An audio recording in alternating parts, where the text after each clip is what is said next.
পুরো নির্বাচন মিটেছে, কিন্তু অশান্তির বিরাম নেই। এবার কসবায় সিপিএমের মহিলা কাউন্সিলরের বাড়ি ভাঙচুর, অভিযুক্ত তৃণমূল। 91 নম্বর ওয়ার্ডে সিপিএম কাউন্সিলর অন্নপূর্ণা দাসের দাবি, শনিবার মাঝরাতে তার বাড়িতে একদল দুষ্কৃতী চড়াও হয়। ভাঙচুরের পাশাপাশি সিপিএম কাউন্সিলরকে খুনের হুমকি দেওয়া হয় বলেও অভিযোগ। অন্নপূর্ণা দাসের দাবি, পরাজিত তৃণমূল প্রার্থী সুজাতা গুপ্তর লোকজন হামলা চালিয়েছে। রবিবার সকালে আক্রান্ত কাউন্সিলরের বাড়িতে যায় সিপিএম নেতৃত্ব।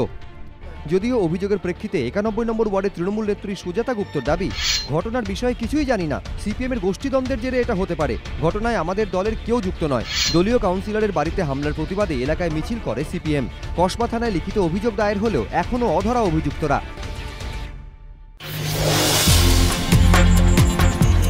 জামুরিয়ায় ফের তৃণমূল বনাম তৃণমূল। এবার কোন দল গড়ালো রাস্তায়? দুপক্ষের ব্যাপক সংঘর্ষ, পুলিশকে লক্ষ্য করে পড়ল বোমা। তৃণমূলের এই পার্টি অফিস ঘিরেই বিতর্কের সূত্রপাত। স্থানীয় সূত্রে খবর, দলীয় নেতৃত্বের অনুমতি না নিয়ে কয়েকদিন আগে জামুরিয়ার বটতলায় অফিস তৈরি করে তৃণমূলের বিক্ষুব্ধ গোষ্ঠী। আপত্তি জানায় শাসক দলের অপর গোষ্ঠীর লোকজন। পুলিশের কাছে অভিযোগও জানায় তারা। রবিবার পার্টি অফিসের উদ্বোধনী অনুষ্ঠান চলাকালীন পুলিশ আসে। পার্টি অফিস থেকে তৃণমূলের ঝান্ডা খুলতে শুরু করে তারা, জানিয়ে শুরু হয় বচসা। এরপরই সংঘর্ষে জড়ায় তৃণমূলের দুই গোষ্ঠী। সংঘর্ষ থামাতে লাঠিচার্জ করে পুলিশ। এরপরই পুলিশকে লক্ষ্য করে দুটি বোমা ছোড়া হয়। যদিও এই ঘটনাকে তৃণমূলের গোষ্ঠীকোন্দল বলে মানতে নারাজ জামুরিয়া 1 নম্বর ব্লকের সভাপতি। উল্টে সাজানো ঘটনার তত্ত্ব খাড়া করে বিরোধীদের কাঠগড়ায় তুলেছেন তিনি। বোমার আঘাতে জখম 3 জন তৃণমূল কর্মী। আশঙ্কাজনক অবস্থায় একজন আসানসোল জেলা হাসপাতালে চিকিৎসাধীন। জামুরিয়া সহ রাজ্যের 7টি পুরসভা ভোটের বিষয়টি এখন আদালতের বিচারাধীন। এই পরিস্থিতিতে প্রকাশ্যে তৃণমূলের কোন্দল, যা শাসক দলের অস্বস্তি আরও বাড়ালো বলেই মত রাজনৈতিক পর্যবেক্ষকদের একাংশের।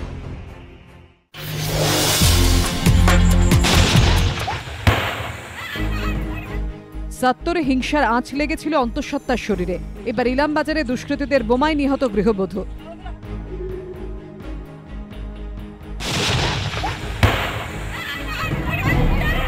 সপ্তাহ ঘোরেনি, সাত্তরে দুষ্কৃতীরাজের ভয়াবহ ছবি দেখেছে রাজ্য। এবার তারই ছায়া ইলামবাজারের কুলুপডাঙ্গা গ্রামে। রাতের অন্ধকারে অজ্ঞাত পরিচয় দুষ্কৃতীদের হামলায় আদিবাসী মহিলার মৃত্যু ঘিরে ফের আতঙ্কের পরিবেশ। প্রত্যক্ষদর্শীদের দাবি, শনিবার গভীর রাতে কুলুপডাঙ্গা গ্রামে মুহুর্মুহু বোমার আওয়াজে ঘুম ভেঙে যায় গ্রামবাসীদের। বাড়ির বাইরে বেরিয়ে জনাকয়েক মুখোশধারী দুষ্কৃতীকে পালিয়ে যেতে দেখেন তাঁরা। প্রতিবেশী বুড়ো সোরেনের বাড়িতে তখন তীব্র আর্তনাদ। দৌড়ে গিয়ে গ্রামবাসীরা দেখেন চারিদিক ভেসে যাচ্ছে রক্তে। মেঝেতে পড়ে রয়েছে বুড়ো সোরেনের স্ত্রী চুরকি সোরেনের দেহ। গুরুতর জখম বুড়ো সোরেন নিজেও। রাতেই তাকে স্থানীয় হাসপাতালে ভর্তি করা হয়।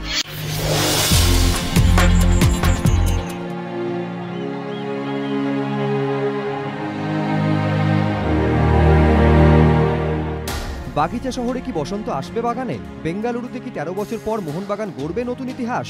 চায়ের ঠেক থেকে অফিসের কিউবিকল, আলোচনার কেন্দ্রে শুধুই মোহনবাগানের সুযোগ ও চ্যাম্পিয়ন হওয়ার পারমুটেশন কম্বিনেশন। সহজ অঙ্কে ড্র করলেই মোহনবাগানের কেল্লা ফতে।